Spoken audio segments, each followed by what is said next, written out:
Hi people, back again for my number 7 on my YouTube channel. This one's all going to be about my BMW i3 Rex range extender. Bit of a review, so if you're thinking about buying one, I hope this helps. And here's number 7.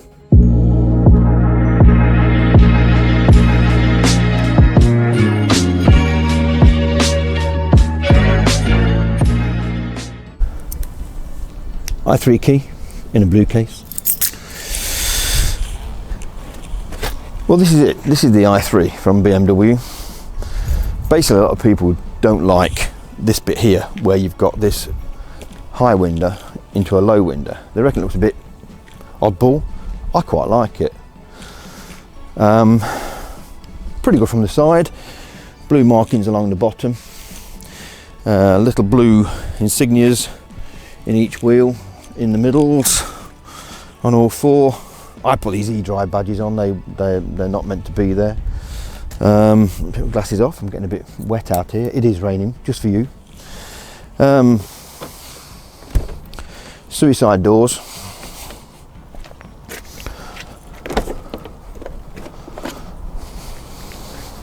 I like them.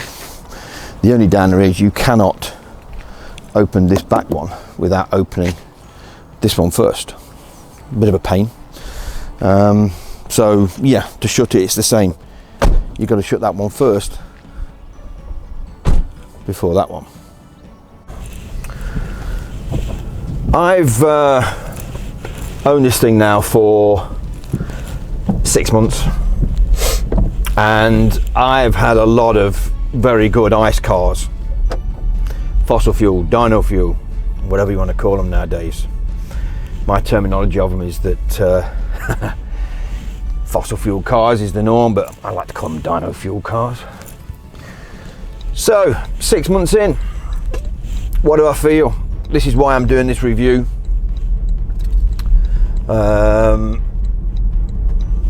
Overall, I've got to give it a score of about 8.5 out of 10, and I do that purely because up against other vehicles I've had with the same kind of mini performance that this has got, and drive and everything else, and what you get for your money. After all, it is a review, folks. So as I'm driving it, do I regret buying it? No. I'll tell you for why. Mainly because I've been pleased with it. It's not cost me anything yet. It came with a 6-month warranty.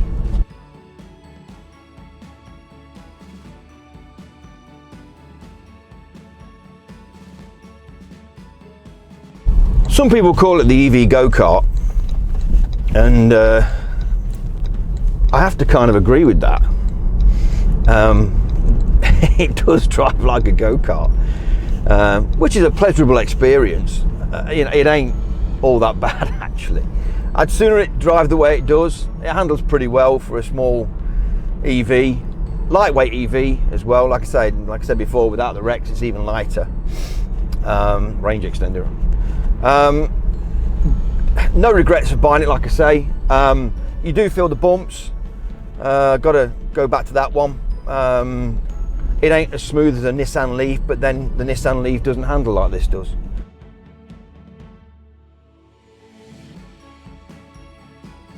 It steers great. The interior is a lovely place to be.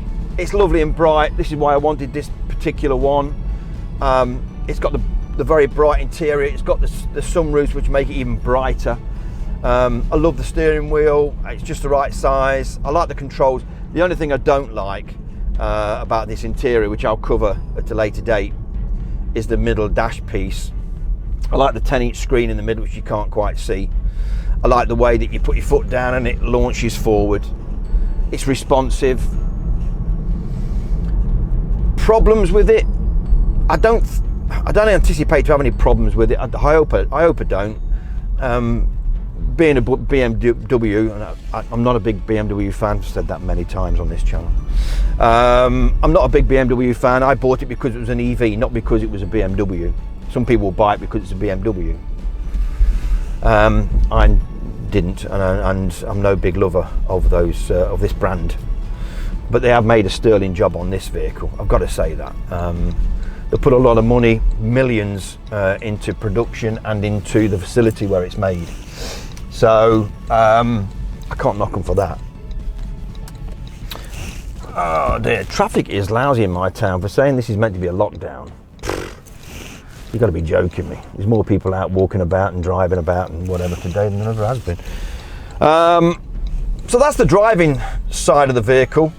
It is what it is. It's a comfortable drive. I would go on a long journey. I have been on this. There was an i3 for sale there in Hamilton's in Loughborough, 17 plate. I would happily take it anywhere.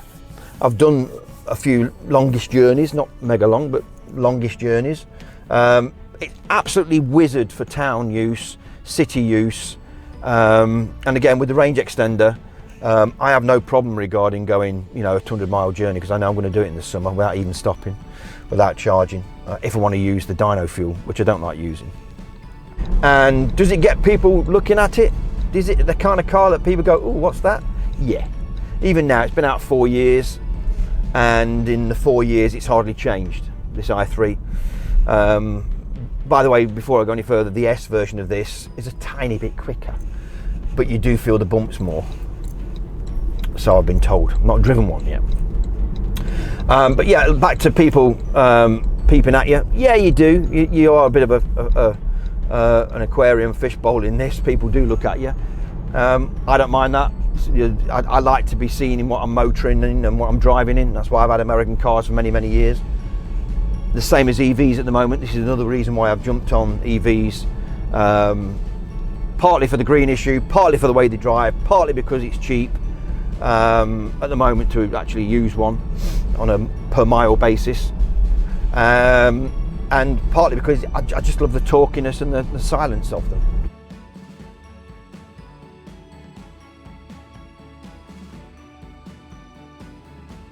So to recap this drive, don't expect a smooth ride, it won't give it you. Do expect to see the bumps in the road come your way. Expect it to be an EV go-kart. Expect it to be decent on miles per kilowatt, and it is. If you drive it like a Vicar, it's very good. It's well over 5. And if you want a tiny bit quicker than I'm driving, don't buy the Rex version. But then don't expect to have that dyno fuel backup if you've got a small battery capacity. So we'll carry on with the review. On the outside of the i3, it does have a large glass panel, as you can see my reflection in there, just to show you the sticker. Yeah, it does have a large glass panel, and these lights are set behind the glass, which is nice. Very, very bright indicators, stroke turn signals.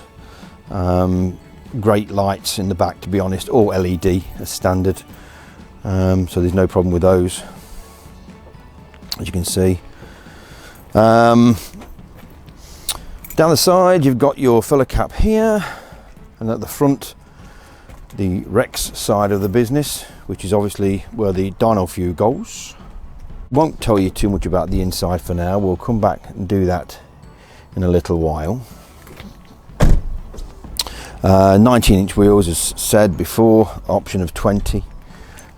These things here I've put on the mud guards there and there, and trust me, the side of this thing gets absolutely messed if you don't have them on, so that's worth every 20 to 25 quid it may cost. This one's finished in a decent colour. There is some straight blacks, but quite rare.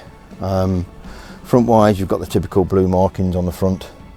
There is a frunk in there as well, which is a front trunk, which does hold a bit of stuff.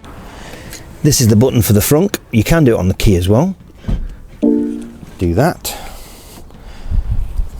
And I'll see if I can do it one-handed. I believe I can. And there you go. That's your frunk. Basically, the BMW bag is an optional extra. Quite expensive and hard to get now. That does obviously lift out. It's quite heavy, got a load of stuff in there. A few holes in there, but it's not guaranteed waterproof. So that's why you need the bag. And even then, it's not. But as an optional extra, I have this thing here with a rubber seal all the way around it, which then seals on this. So there's your now 101 waterproof frunk. And in there's my cables, electric extension, a 3-pin point plug, charging cable as well. And when I've finished off the wall, the 7-kilowatt cable goes in here also. The only thing you've got in here is put some washer fluid in. That's it. Space in the trunk. Rubber lined mat that I put in. But yeah, these seats will actually go forward as well, come square, give you a bit more space, but that's normally in the front, like I said before. Yeah, we've never suffered with our shopping in there. Not a massive trunk stroke boot, but we get 4 or 5 bags in there full of shopping every time we go. So yeah, that's the size of the boot. Okay, onto the interior. This is the bit that I'm not happy about. Love the big 10-inch screen, okay, with all the information on it. Brilliant. And in front of that, you've got the smaller one. Excellent. This middle piece is just typical BMW, and it's, to be honest, they could have funked that up a bit with a lot more modern switches, made it maybe smaller, and had a narrow piece going across it, and moved this upwards slightly, so you would have had a narrow piece. But hey ho. Steering wheel wise, yeah, I haven't got a problem with all the information's on there you need. Very easy to use, all your modes, all your presets and your buttons and everything else. Not a problem. That little chrome bezel there around the light is what I put on separate, and also that there around the center console is what I put on separate. They don't come standard. While I've got the camera down here, this here is your regular comfort mode, which it defaults to. Then if you want to choose Eco Pro, as you do that, that'll come up on there and also on there telling you about Eco Pro, or you can go Eco Pro Plus, which is the next one. And again, that will change to with a little plus marking. But it does default to comfort, normal. Boom, there you go, she's off. Heater's very good. Heated seats, both sides, obviously. There's your trim factor. I wish they'd have made these bolsters a bit bigger, a bit taller, a bit thicker. The seats are really nice, but it's just this bolster bit here that really could have been done better. Glove box, quite a deep, sizable one, which is a bit of a bonus. The lovely T-roof, which I've mentioned before. It's one single roof, but it looks like 2 singles, and it will come forward, go back, flip up, and it's got full closure as well on this thing. So as you do it, your mirrors will fold in, your sunroof will close, your windows will all go up, etc. So that's pretty standard. That's the normal system from BMW, which you use this knob for here, the iConnect. But also on this model, or on this car, particular one of mine, I have actually got CarPlayer and Android Auto as it's loading up there, as you see. This is not standard on this model. This is the very last CarPlay models. So I put this in as a retrofit made by a company called Road Top. Very, very good. Can't knock it at all. It's just setting up now, but it will come up with the full screen of all your stuff on it.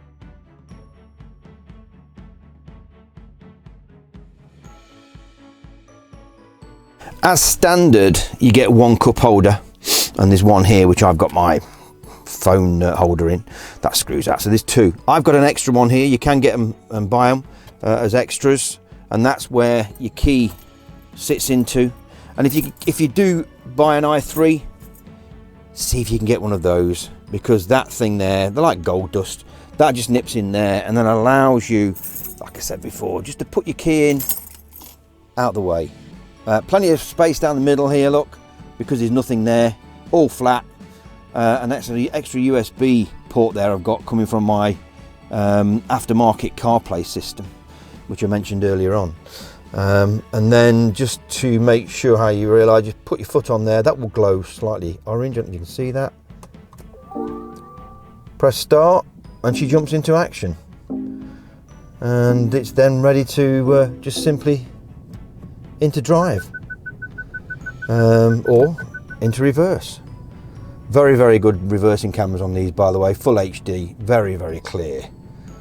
So yeah, that's it folks, that's my pretty much done review on the i3. Hope it's been helpful and useful. Note below if you need anything, by all means comment, I will try and answer. Give me a thumbs up and subscribe to the channel. Plenty more to come, especially with my lads when they start getting involved. So happy days, look after yourself, have the jab like I've said before. Bye for now.